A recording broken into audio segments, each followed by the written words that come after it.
Բարև սիրելի փոքրիկներ, ձեզ հետ Սուսի վլոգն է։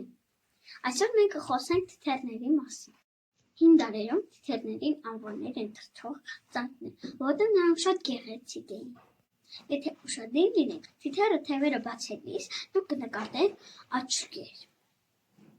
Դրանք նրա համար են, որ պաշտպանեն գիշատիչներից։ Մարդկանց համար ամենաօգտակարը թիթի շերամն է, որ արտադրում է մետաքս։ Գիտեք ինչպես է տեղի ունենում թիթեռի զարգացումը։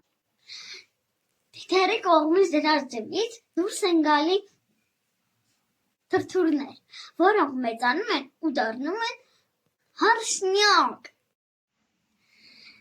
Դե ուրեմն եկեք գնացինք թիթեռ նկարելու։